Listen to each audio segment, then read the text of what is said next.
بسم الله والصلاة والسلام على رسول الله. انا ام اسلام معاكم من مطبخ ام سمسم. بصوا بقى القمر، بصوا يا جماعة، هنعمل كسكسي تحفة تحفة تحفة. بصوا عامل ازاي، حاجة خطيرة خطيرة، وهعملها لكم بطريقة سهلة قوي قوي قوي. وهنعمله المرة دي كمان في الكبة.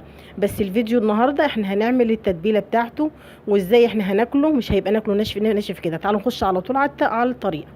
اول حاجة حبيبة قلبي، هتجيبي بصلاية حلوة كده كبيرة، وطبعا هنشوحها مع معلقة زبدة، ولازم معلقة زبدة، بتفرق قوي في طعم الكسكسي يا جماعة. طبعا زي ما انتم شايفين، اللهم صل وسلم وبارك على سيدنا محمد وعلى اله وصحبه وسلم تسليما كثيرا. لو اول مره تشوفيني مشكوره، يا ريت تشتركي في قناتي وتفعلي زر الجرس. كان معانا بطايه قمر علقناها، حطينا على الشوربه بتاعتها، حطينا بصل وطماطم. وبصي بقى، اللي يخطر على بالك كله حطيه في الشوربه بتاعتك. هنا طبعا البصله بتاعتي خدت اللون الذهبي القمر، هننزل بالطماطم على طول كده وهنسبكها، نسيبها تتسبك تسبيكه حلوه كده. تمام. احنا النهارده هناكله ازاي. تمام. التسبيكه بتاعته بقى والصلصه والحاجات القمر بتاعته. هنزل بكمون وكزبره وفلفل اسود ومعلقه من البابريكا لو كانت موجوده، انا ما كانتش متوفره عندي فحطيت اللي موجود. تمام كده. هسيبها بقى تتسبك تسبيكه حلوه كده معايا. في الوقت ده كانت البطايه القمر استوت، شلت البطايه من الشوربه ونزلت التسبيكه القمر دي على كل الشوربه بتاعه البطايه. معايا هنا جزر، ومعايا طبعا بطاطا حلوه، ومعايا بطاطا اللي هي عاديه البلدي بتاعتنا، ومعايا كوسه، ومعايا بصل شرايح. كل الكلام ده هنزل بيه في الشوربه اللي احنا عملناها مع بعض القمر دي. تمام كده حبايب قلبي. اما بقى الكسكسي انتظروا بقى في فيديو تاني قنبله. هقول لك عملنا كسكسي ازاي ده، وعملناه في الكبه، يعني مش بايدينا، من غير تعب، من غير اي افتكاسات. هنعمله بطريقه سهله قوي، والله العظيم هتبقي استاذه فيه، ومن اول مره هتعمليه 100 100.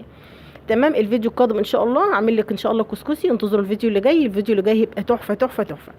طبعا هنا هركن بقى، طبعا هحطه على النار يستوي. حطينا طبعا زي ما قلت لكم جزر وبصل، وطبعا كله شرايح زي ما انتم شايفين، وبطاطس وبطاطا. بصوا ريحتها قلبت الدنيا وطعمها يجنن. نحط كمان فلفل قطع لو سمحتي، يعني لان انا ما حطيتش عشان انا ما حبيتش ان هو يبقى حامي. لو انت مش حابه حامي هتخليه زي ما انا عملته كده، حابه حامي حطي فلفل.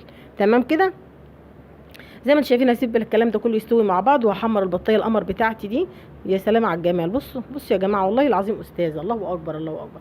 بسم الله ما شاء الله. اللهم صل وسلم وبارك على سيدنا محمد.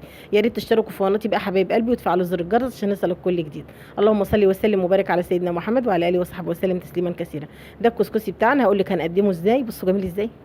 بصوا يا جماعه، والله خطير خطير خطير، مفلفل كده وقمر.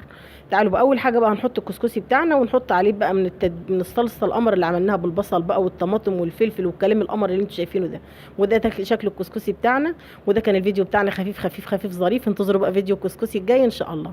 يلا حبايب قلبي، ربنا يحسن ما بين ايديكم حبايب قلبي. اترككم في رعايه الله وامنه، والسلام عليكم ورحمه الله وبركاته.